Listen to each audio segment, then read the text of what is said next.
Okay, so we are going to work on our shape sketchbook page in our sketchbook. So right after your line design, your vocabulary should be right here. And then your shape sketchbook page is here. And basically for this, what we're going to be doing is we're going to be creating a whole page full of shapes. They can be more organic, they can be more geometric using your vocabulary.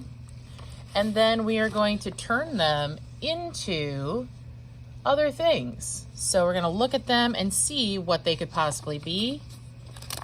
Then at the end, around all of your shapes, you're going to be using color to fill the space.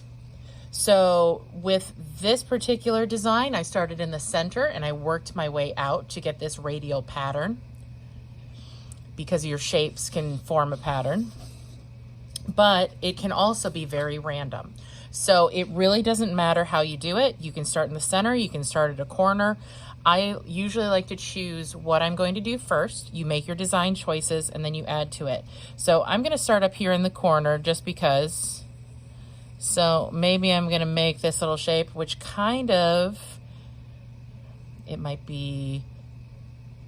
me think of a fish, which I can draw in, but I'm not going to do that yet. So I'm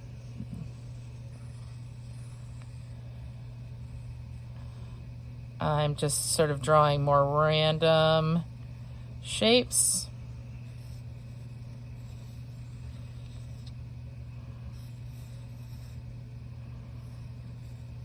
You can also do more regular shapes. They don't have to be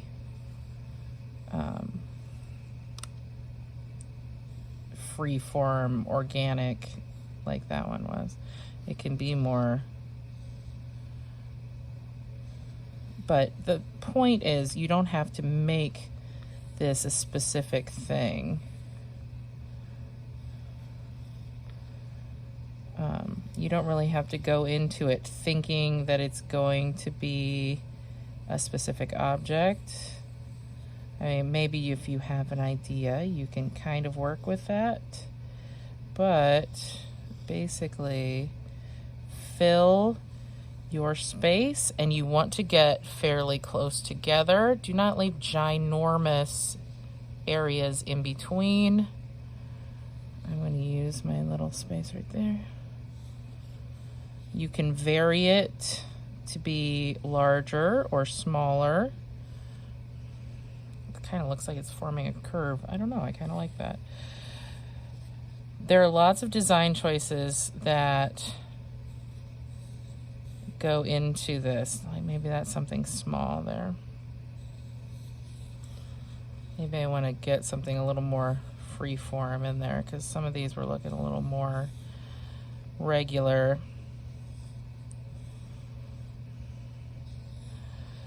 So after you have all of these shapes put in, you're going to look at them then and see what they look like. So they can be very, very random.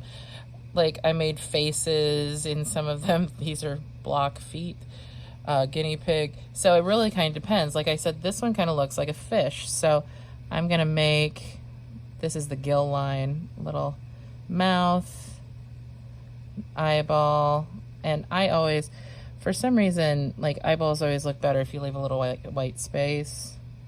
Maybe I'll make a little tail right here, just a little like heart shaped. So that's my little fish. Let's see, this could be a butterfly if I kind of like take here and I divide this,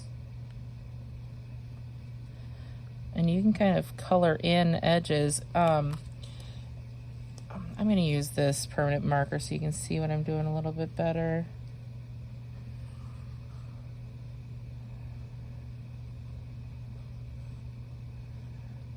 So maybe I want to add a pattern to this. Sometimes butterflies have like that eye pattern in their wings. Maybe I want to do that.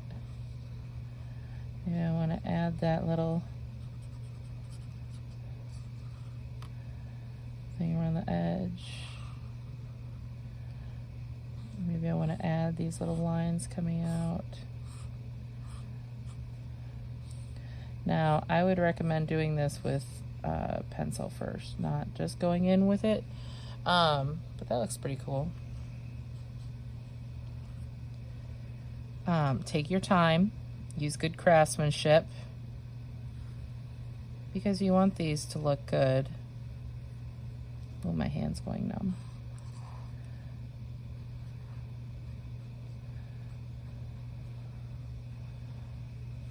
Maybe I want to add a little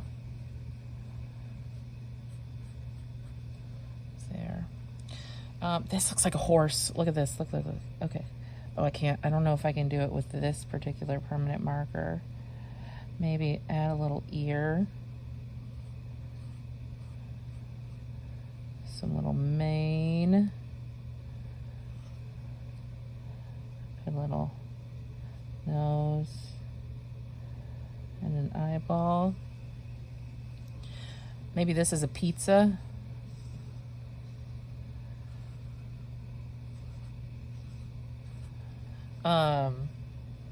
Let's see.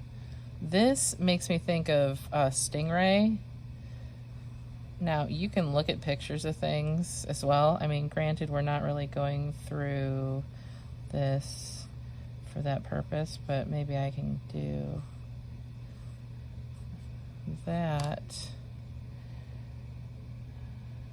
It's a little stingray, flippity flappity. This looks like a bird of some kind.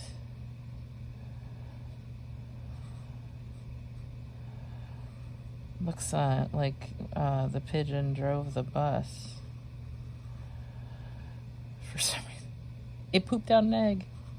Obviously it didn't poop out an egg. So work your way through. Maybe this is a dog. Look at, oh, it kind of looks like a cat, not a dog. Okay, all right. Now it looks like a squirrel. What's happening? Okay, so work your way through. This is about your design choices and what you can imagine. It's another fish. I don't know, I've got a fish theme going on here. Now, I tend to default to animals when I do things. But, you know, maybe you see a car in something. It's like a betta. It's a fighting fish. This makes me think of a hedgehog. Let's see, my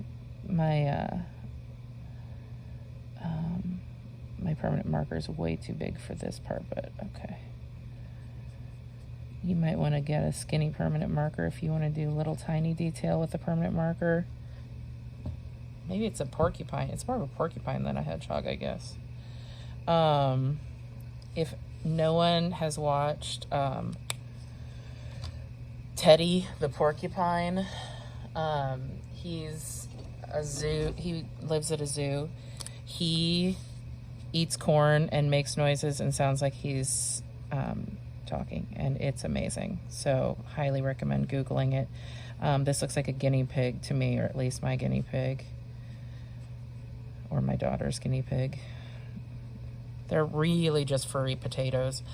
So really, it just depends on what you want to do. This could be a bird, like a cardinal. Oh, that's not good. Hold on. It's kind of, somebody's gonna have to guess at what that is. Let's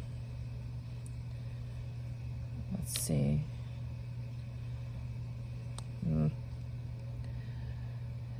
So basically, you're going through this and you're turning these into different objects or animals. You can see there's a car here, there's a little person here, there are little faces. all kinds of different things. You could have something hiding out in one of those spaces. It really just depends, but you're going to fill the whole area. And then at the end, you're going to fill the area around it with color. All right, that is my spiel.